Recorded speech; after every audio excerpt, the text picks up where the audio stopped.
샬롬! 에피소드 30회 제목은 생명, 속죄, 그리고 피의 관계입니다.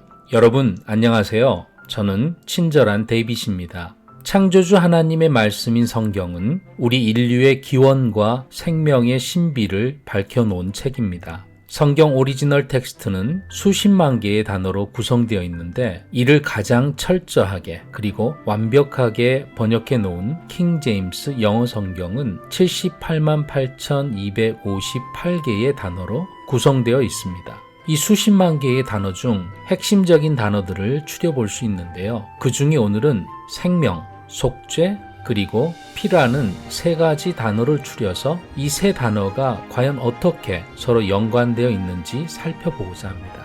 핵심 내용에 대해 질문을 하고 그 질문에 대답하는 형식으로 오늘 에피소드 내용을 한번 보겠습니다. 첫 번째 질문입니다. 육체의 생명은 어디에 있습니까? 과연 인간이 가지고 있는 생명이 무엇인가요? 생명이 있고 없고의 차이는 무엇입니까? 레위기 17장 11절 앞부분을 읽어보겠습니다. 이는 육체의 생명이 피에 있기 때문이니라.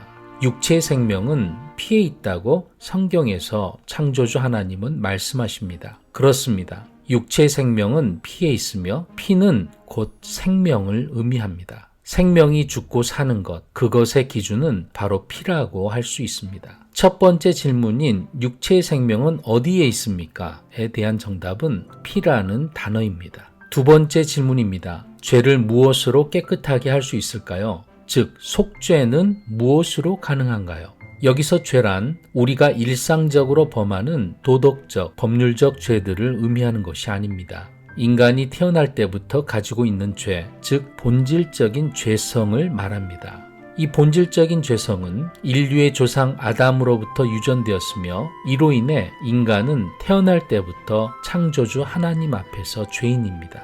앞에서 찾아본 레위기 17장 11절에 이 두 번째 질문에 대한 답이 또 있습니다. 11절 뒷부분에 이렇게 말씀하십니다. 내가 피를 너희에게 주어 제단 위에 뿌려 너희 혼을 위해 속죄하게 하였나니 피가 혼을 위해 속죄하느니라. 이 말씀 중 피가 혼을 위해 속죄한다는 문장이 핵심입니다. 이스라엘 사람들에게 창조주 하나님은 속죄를 위해 동물을 죽여 그 피를 제단 위에 뿌리라는 명령을 하셨습니다. 즉 창조주 하나님께서는 죄를 씻을 수 있는 유일한 방법은 피라고 말씀하시는 것입니다. 히브리서 9장 22절 율법에 따라 거의 모든 것이 피로서 깨끗하게 되나니 피 흘림이 없은즉 사면이 없느니라 라고 말씀하시는데 여기에서도 우리는 죄의 사면, 즉 속죄를 위해서는 피 흘림이 필요하다는 사실을 명확하게 확인할 수 있습니다. 두 번째 질문인 죄를 무엇으로 깨끗하게 할 수 있을까요?에 대한 정답도 또한 피라는 단어입니다. 우리는 이 두 가지 질문을 통해서 생명이 곧 피요, 속죄의 방법 또한 피라는 사실을 확인할 수 있습니다. 이스라엘 사람들은 속죄, 즉 죄를 씻기 위해서 피가 필요하다는 창조주 하나님의 명령으로 셀 수도 없는 엄청난 숫자의 동물들을 죽여서 번제 헌물로 드리며 속죄를 구했습니다.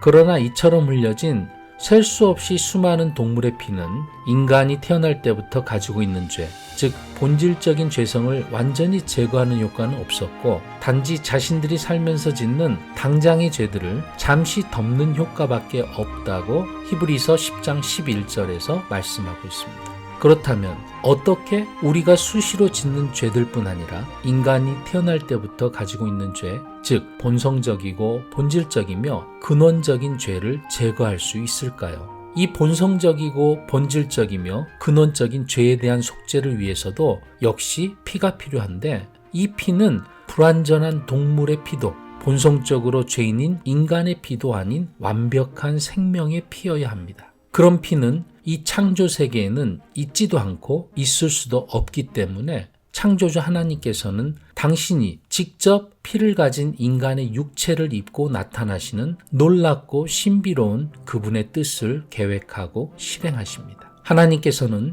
이처럼 당신 자신의 놀랍고 신비로운 뜻에 따라 육체로 오셔서 하나님의 피, 즉 죄가 없는 완전한 피를 흘리셔서 인간의 본성적인 죄를 잠시 덮는 것이 아니라 영원히 제거하셨습니다. 영원한 속죄의 피를 흘리기 위해 이 땅에 육신을 입고 오신 하나님, 바로 그분이 기독교의 예수 그리스도이십니다. 이 예수 그리스도는 죽은 지 3일 만에 부활하심으로 하나님이심을 만천하에 증명하셨습니다. 피는 생명이며 또한 속죄의 유일한 수단입니다. 단번에 영원히 속죄의 피를 흘리신 예수 그리스도를 믿을 때에 우리는 더 이상 죄로 인해 고통당하지 않을 것입니다. 이번 에피소드는 여기까지입니다. 예수님이 요한복음 8장에서 진리가 너희를 자유롭게 한다고 말씀하셨는데요. 진리 안에서 영혼의 진정한 자유를 누리는 여러분들이 되시길 바랍니다.